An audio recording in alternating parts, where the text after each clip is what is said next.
The asteroid field stretched endlessly in all directions, a graveyard of space rocks tumbling slowly through the void. Dr. Emma Walsh pressed her face against the cold viewport, watching the debris drift past their small research vessel. After 6 months of searching through these forgotten corners of space, they had found nothing but dust and broken stones. "Emma, you need to see this." Tom's voice cracked with excitement from the scanner station. His hands shook as he adjusted, the controls double-checking readings that seemed impossible. Emma floated over to his workstation, her magnetic boots clicking against the metal deck plates. The scanner display showed something that made her heart skip a beat. Hidden behind a cluster of large asteroids was a ship, but not any ship she had ever seen before. Its hull curved in ways that human engineering never attempted, flowing like water frozen in time. "That's not one of ours," she whispered, studying the alien design. The ship was enormous, easily 3 times larger than their research vessel, with surfaces that seemed to shimmer even in the dim starlight. Tom nodded, his eyes wide with wonder. "The metal composition is unlike anything in our databases. And, Emma, there's something else. The ship is giving off energy readings. It's still powered after who knows how long it's been drifting out here." Emma felt her pulse quicken. In her 15 years as a xenoarchaeologist, she had studied alien ruins on dozens of worlds, but they had all been dead for centuries. This was different. This ship still had life in it. "Can you identify the design?" she asked, though part of her already knew the answer. Tom pulled up comparison files on his secondary screen. The curved hull lines, the organic flow of the superstructure, the distinctive energy signatures, everything matched the theoretical reconstructions they had studied in school, but never expected to see in reality. "It's Altarian," Tom said quietly. A genuine Altarian deep space vessel. The Altarian collective had vanished from the galaxy over 300 years ago, leaving behind only ruins and legends. They had been the masters of space travel, the builders of impossible technologies that other species could barely understand. Finding an intact Altarian ship was like discovering a working starship from ancient mythology. "We have to board it," Emma said, already moving toward the equipment lockers. "This could be the archaeological find of the century." Tom caught her arm. "Emma, wait. Look at these readings more carefully." He highlighted sections of the scanner data, showing modifications to the ship's hull and internal structure. "Someone has been working on this ship recently." Emma studied the data more closely. Tom was right. Tool marks scarred sections of the hull. Maintenance panels had been opened and resealed. Most telling of all, the ship's docking bay showed signs of regular use. Who could possibly be maintaining an Altarian ship out here? She wondered aloud. "I don't know, but look at this."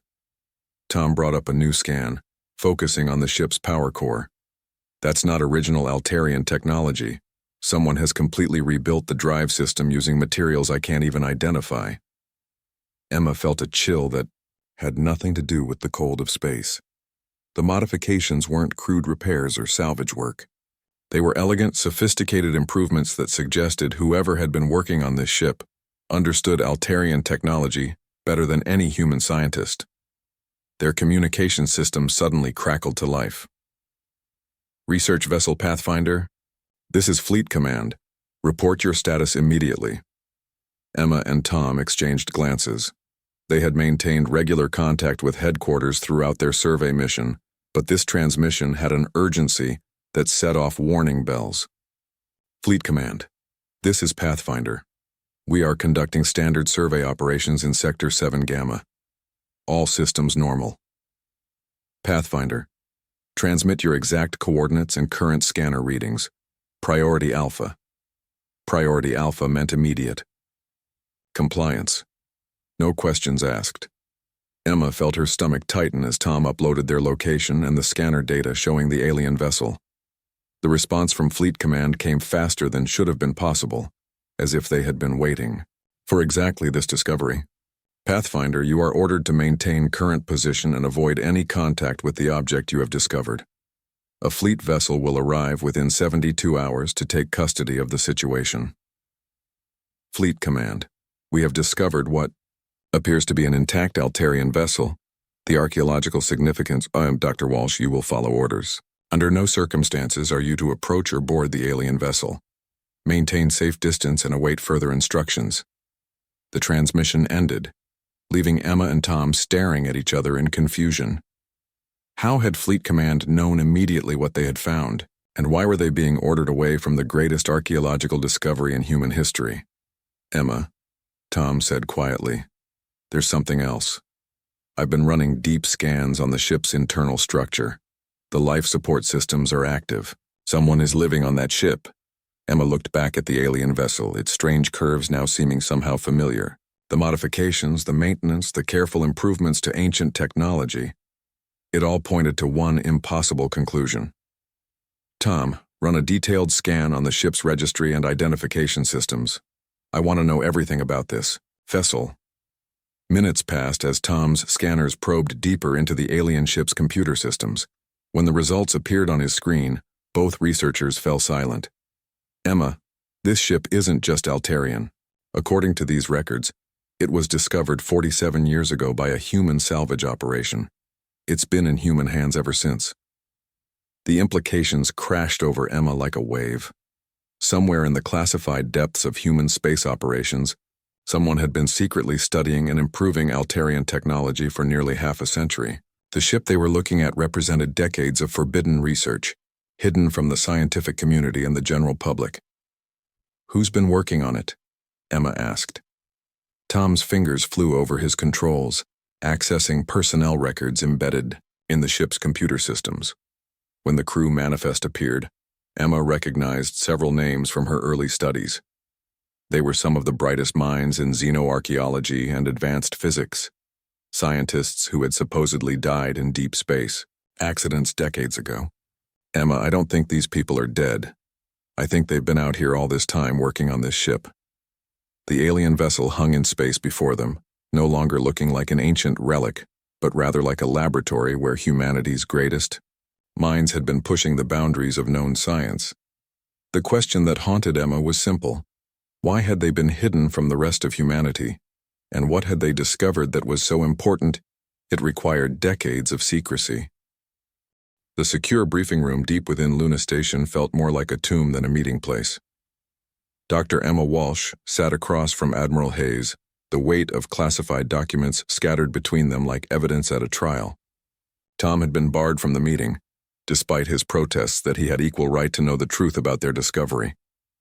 Admiral Hayes appeared older than her 60 years, her face marked by lines that spoke of carrying secrets too heavy for one person to bear. She had been studying the reports from the Pathfinder mission for 3 hours, occasionally glancing up at Emma with an expression that mixed regret with something approaching relief.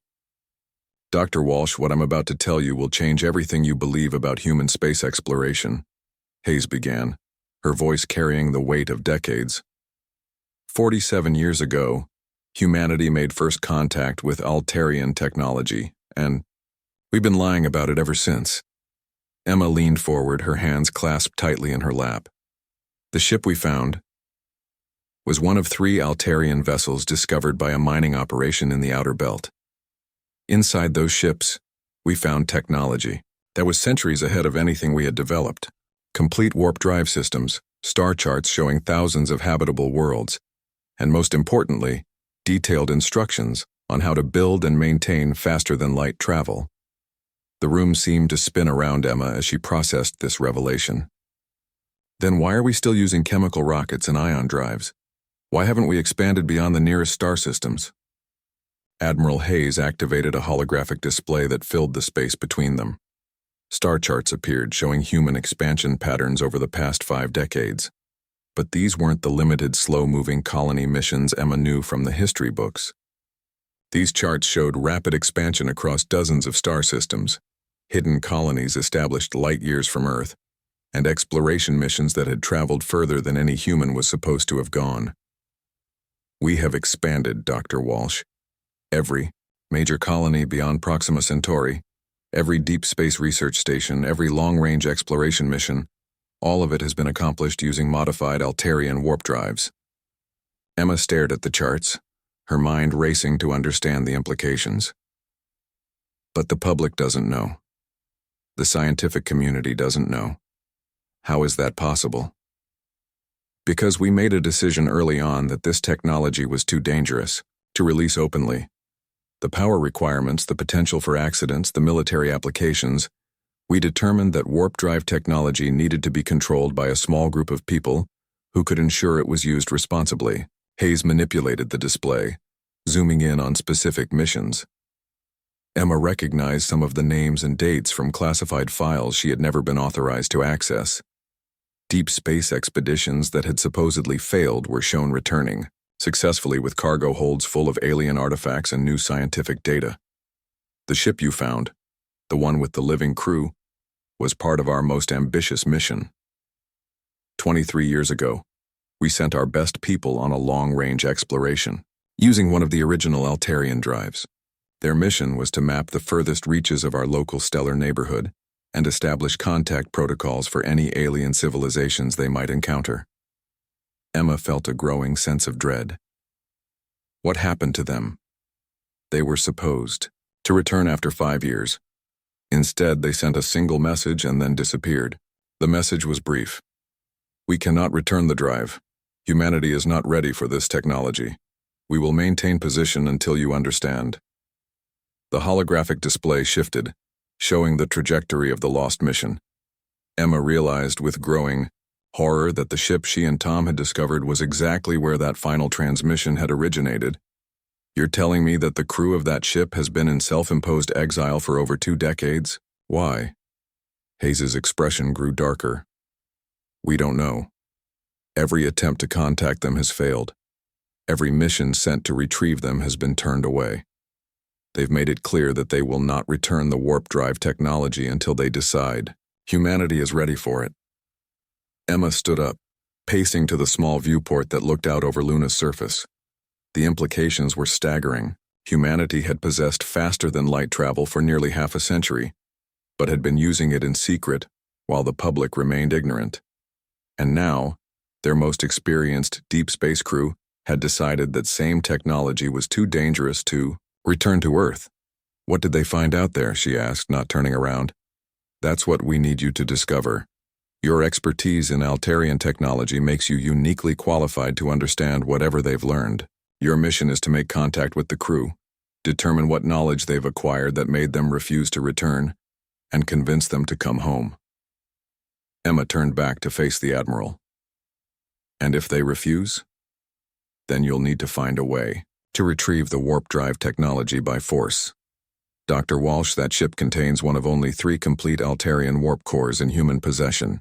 We cannot afford to lose it to the philosophical concerns of a crew that has been isolated in deep space for over 2 decades. The holographic display changed again, showing detailed schematics of the Altarian ship's modifications. Emma could see immediately that whoever had been working on the vessel understood the technology far better than any human scientist. The improvements were elegant, sophisticated, and represented advances that should have taken centuries to develop.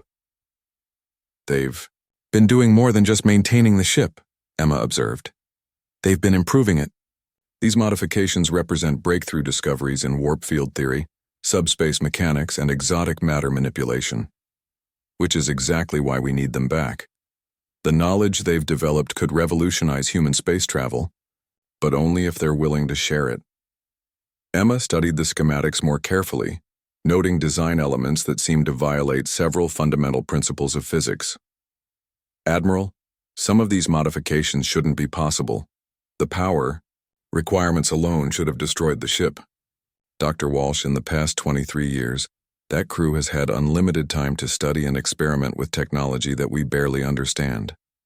Whatever they've learned, whatever they've discovered, it represents the greatest leap forward in human scientific knowledge since we developed agriculture. Hayes stood up, gathering the classified documents. Your transport ship is being prepared. You'll depart for the coordinates in 72 hours. Your mission is to bring back both the crew and their discoveries. And if what they've learned is truly dangerous, if they have good reason for staying away? Admiral Hayes paused at the door, her hand on the security lock. Dr. Walsh, humanity is on the verge of a new age of exploration and expansion. We have the opportunity to spread across the galaxy, to ensure our survival beyond any single world or system. Whatever concerns that crew may have, they cannot be allowed to deny our species that future. As the door sealed behind the Admiral, Emma was left alone with the weight of truth. Humanity had been living a lie for nearly 50 years, expanding, secretly while maintaining the illusion of technological limitation. And somewhere in the depths of space, the people who best understood the true implications of that technology had decided it was too dangerous to share. Emma looked back at the star charts at the hidden network of human expansion built on alien technology. Whatever the crew of that ship had discovered, it had been significant enough to make them abandon their entire civilization, rather than risk bringing it home.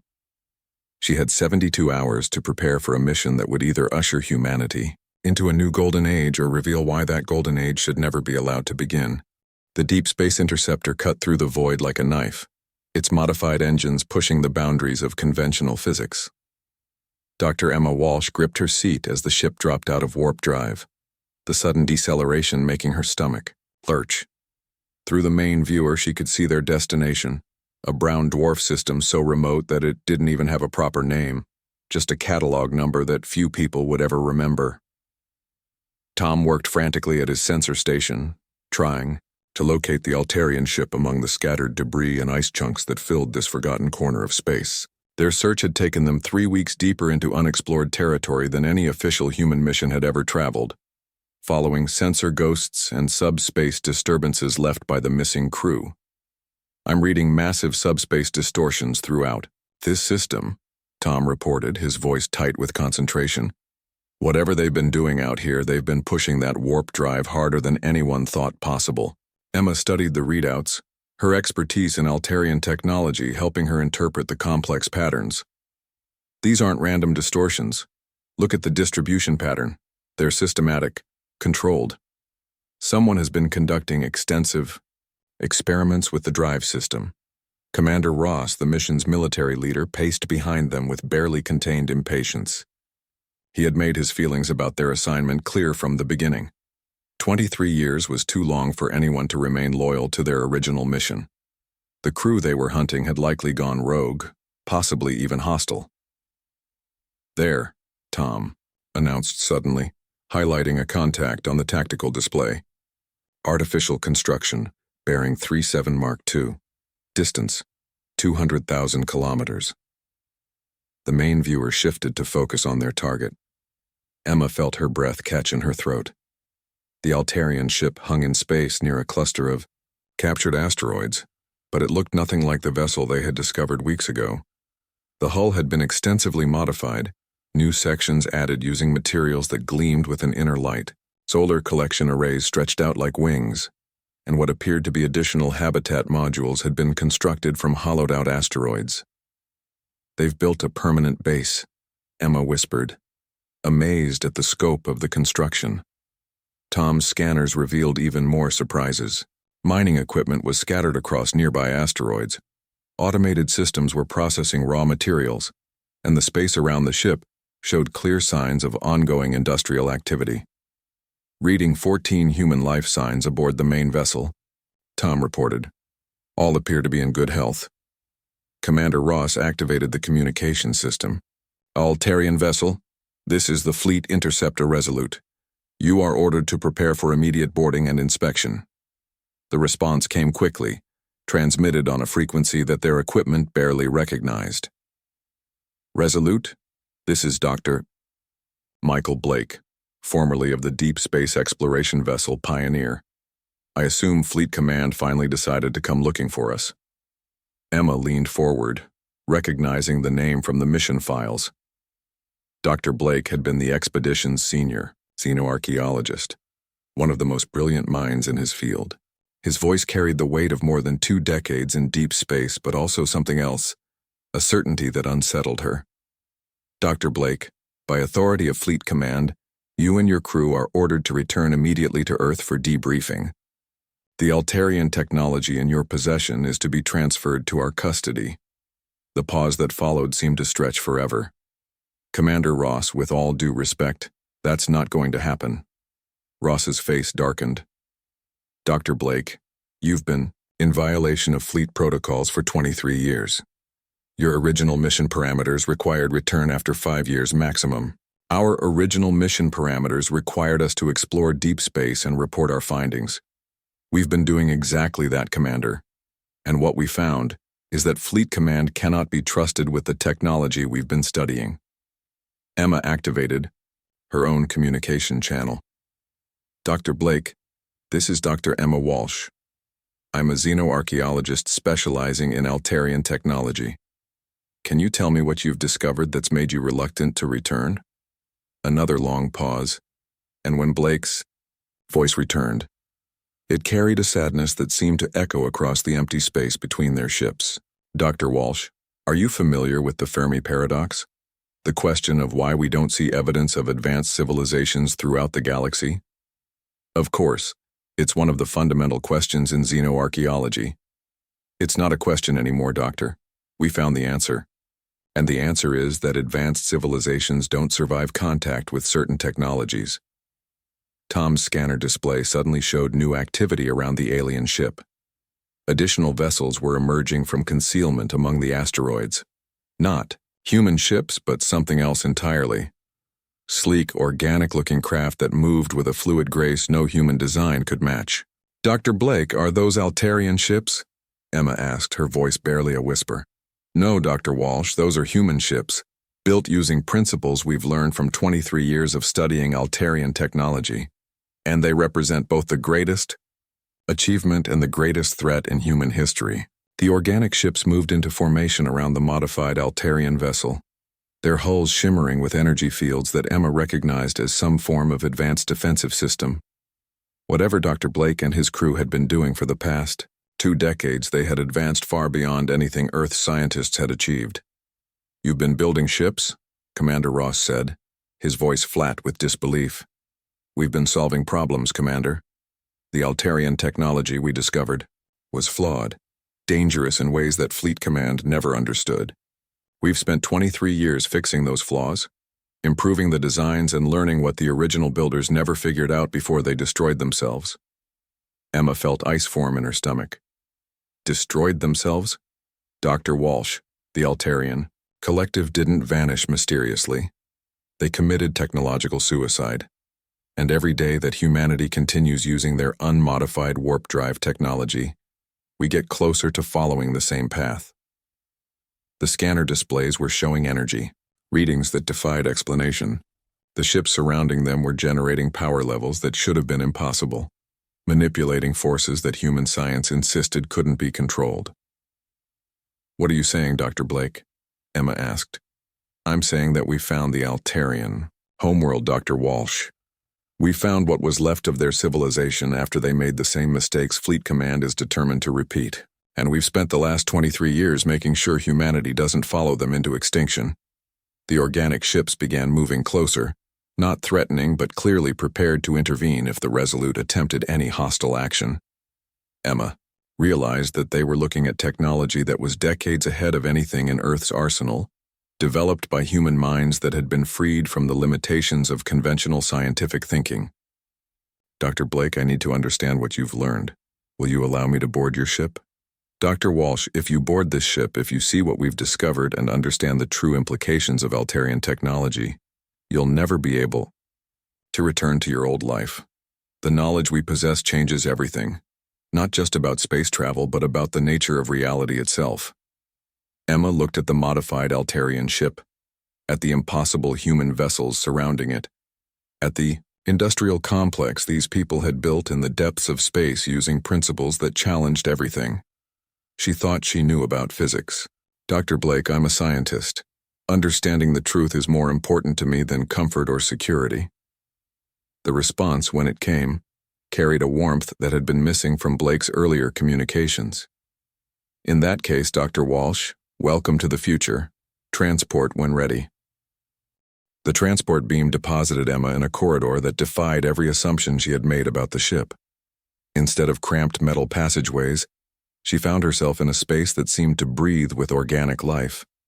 The walls curved smoothly, glowing with a soft inner light that required no external power source.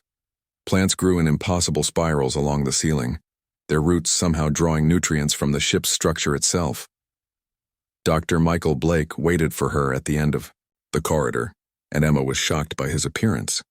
23 years in deep space should have aged him dramatically, but he looked younger than his personnel file suggested he should be. His eyes held depth and knowledge that spoke of discoveries too vast for any one mind to contain. "Welcome aboard the Evolution, Dr. Walsh," Blake said, his voice warm with genuine pleasure. "I apologize for the dramatic appearance of our ship, but we've learned that form follows function in ways we never imagined." Emma followed him through corridors that seemed to shift and flow around them. Windows showed views of space that included colors she had never seen before, as if the ship's sensors could detect wavelengths invisible to human eyes. Other crew members moved past them, and Emma was amazed to see that they too looked healthier and younger than their ages should have. Aloud, "Dr. Blake, what happened to your crew? You all look different." "Yes, that's one of the side effects we discovered. Prolonged exposure to properly tuned Altarian technology has effects on human biology that we're still studying. Enhanced cellular repair, improved cognitive function, extended lifespan. The Altarians built their ships to work in harmony with organic life. They entered a vast chamber that served as both laboratory and observatory. Holographic displays filled the air, showing star charts, technical schematics, and mathematical equations that hurt Emma's head to look at directly. But what drew her attention was the enormous viewport that dominated one wall, showing a view of space that was impossible. Through the transparent wall, Emma could see not just the asteroid field where they had found the ship, but other star systems stretching into the distance.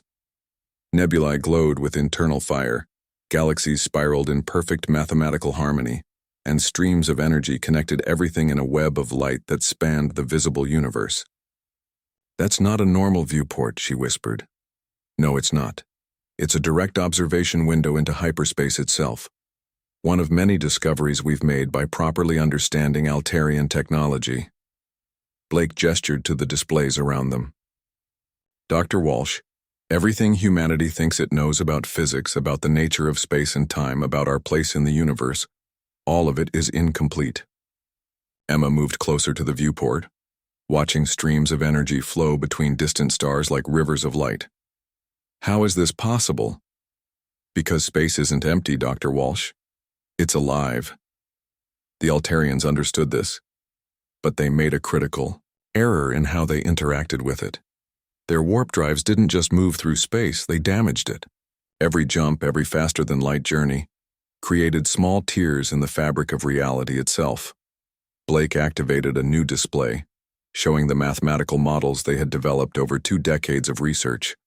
Emma recognized some of the equations from her advanced studies, but others represented entirely new branches of physics.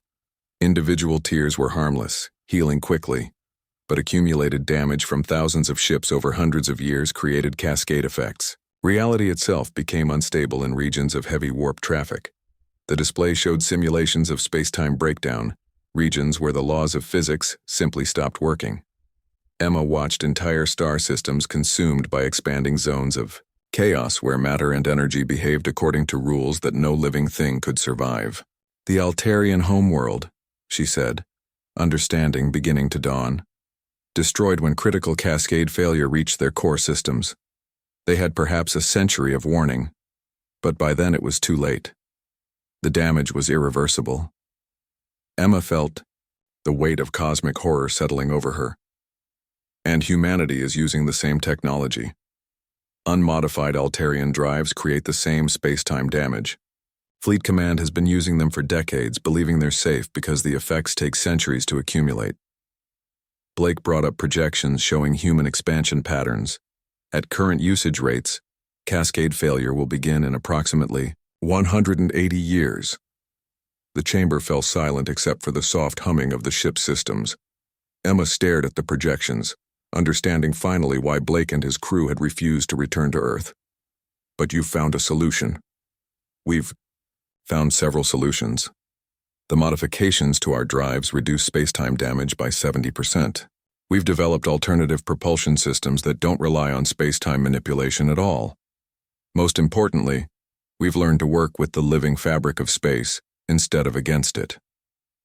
Blake led her to another section of the chamber, where a scale model of their modified drive system rotated slowly in a containment field. Emma could see immediately that this wasn't just an improvement on Altarian technology, it was something entirely new. The key was understanding that space itself is a form of consciousness. Not intelligence as we understand it, but a vast, slow awareness that responds to how we interact with it. The Altarians treated space as something to be conquered and controlled. We've learned to communicate with it, to ask permission rather than simply take what we need. Emma reached out toward the model, feeling energy patterns that seemed to respond to her presence. The biological effects your crew is experiencing, that's part of this? When you work in harmony with the fundamental forces of reality, those forces work in harmony with you. Enhanced healing, extended lifespan, expanded consciousness. These aren't side effects, Dr. Walsh. They're natural results of proper integration with universal principles. The implications crashed over Emma like a wave. You're not just talking about improved space travel. You're talking about evolution, humanity's next step as a species. Exactly.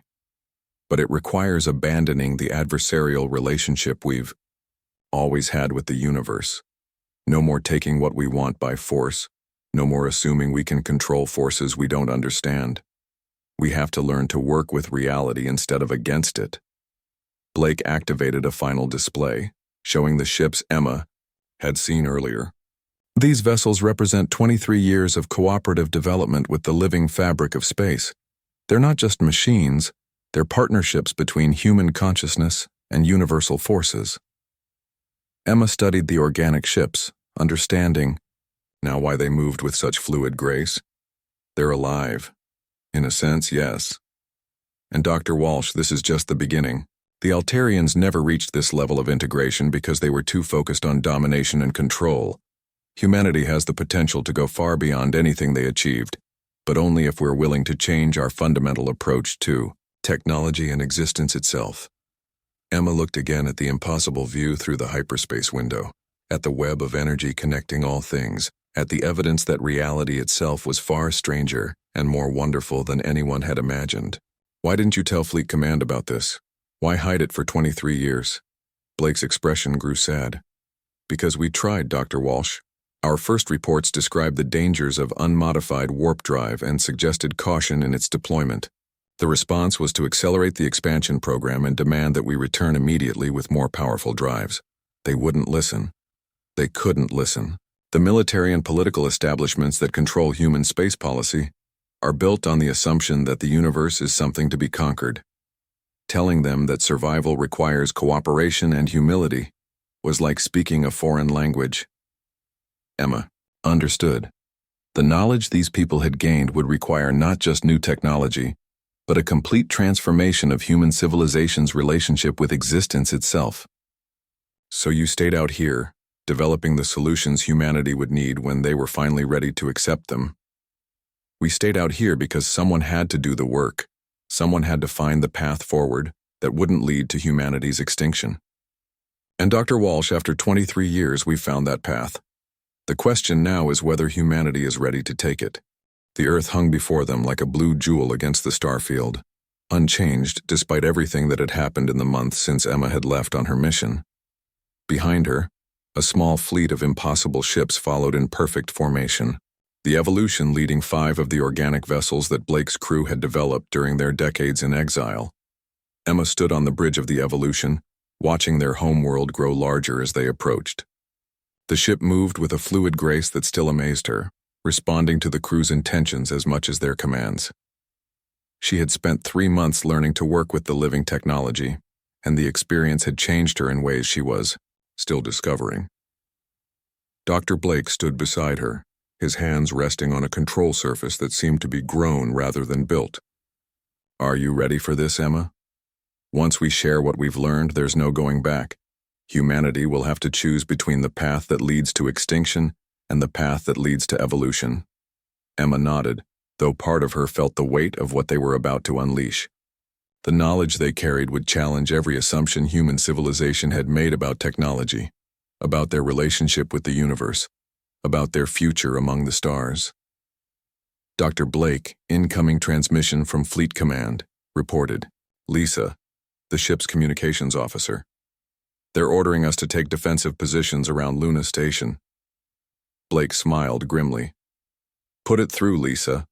Admiral Hayes appeared on the main screen, her face showing a mixture of relief and apprehension. Behind her, Emma could see dozens of military officers and scientists crowding into the command center. Dr. Blake, Dr. Walsh, welcome home. You are ordered to proceed immediately to Luna Station for full debriefing and transfer of the Altarian technology. Admiral, Blake replied calmly. We'll be happy to share everything we've learned, but I should warn you, the information we're carrying will require significant changes in how humanity approaches space travel and technological development. Hayes leaned forward, her eyes fixed on the organic ships following the evolution. Dr. Blake, our sensors are showing impossible energy readings from your vessels. What exactly have you been doing out there? Emma activated her own communication channel. Admiral, we've discovered that the Altarian technology Fleet Command has been using is fundamentally dangerous. Every warp jump creates cumulative damage to space-time itself. At current usage rates, humanity has less than 2 centuries before cascade failure begins. The silence that followed was deafening. Emma could see the implications registering on the faces of the people in Luna Station's command center. That's impossible, Hayes said finally. We've been using Altarian drives for decades without any problems. The problems accumulate slowly, Blake explained. The Altarians used their warp technology for centuries before they realized what they were doing. By then it was too late to stop the cascade effect that ultimately destroyed their civilization. Blake activated the Evolution's holographic display system, transmitting detailed technical data directly to Luna Station's computers. Emma watched, as the evidence of their discoveries filled screens throughout the command center, mathematical models, experimental data, and most damning of all, recordings from the Altarian homeworld showing the final moments of their civilization. Admiral, Emma continued, Dr. Blake and his crew have spent 23 years developing solutions. The ships you see represent technology that works with space-time instead of against it. No damage, no cascade effects, and capabilities far beyond anything the original Altarian drives could achieve. Hayes studied the data streaming to her systems, her expression growing darker as the implications became clear.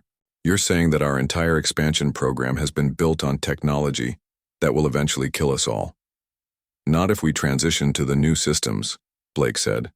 We're prepared to share everything, the improved drives, the alternative propulsion methods, the biological enhancements that allow crews to work effectively with living technology. But Admiral, this isn't just about new machines.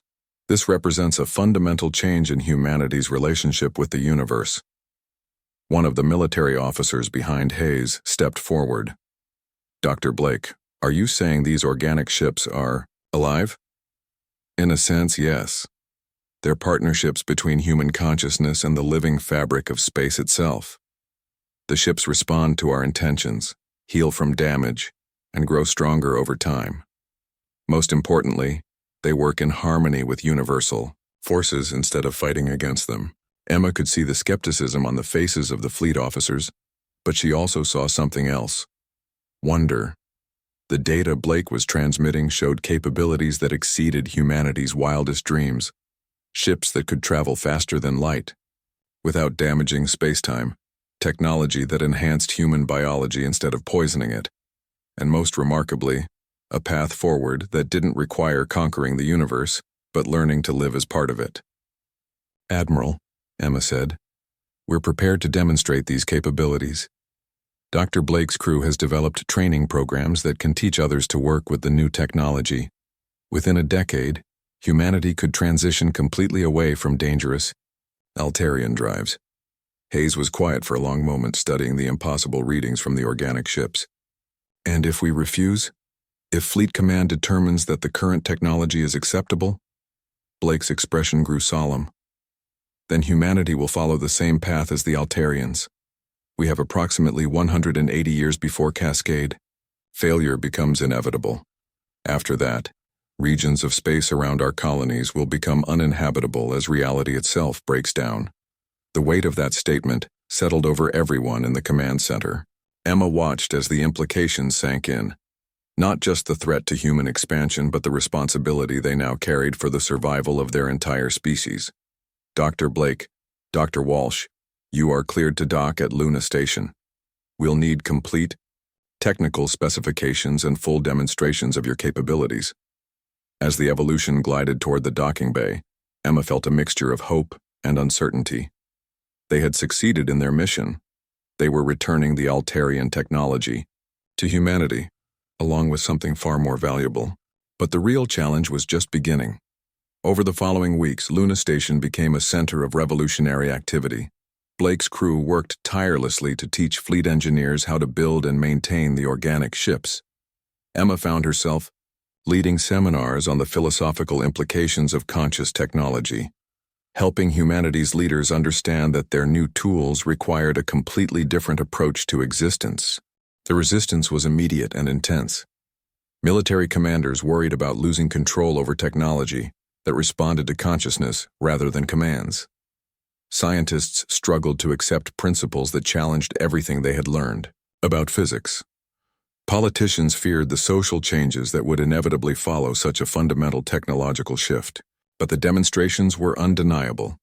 The organic ships performed maneuvers that defied conventional understanding, traveled distances that should have been impossible, and most remarkably, began healing damage to space-time that decades of conventional warp travel had created.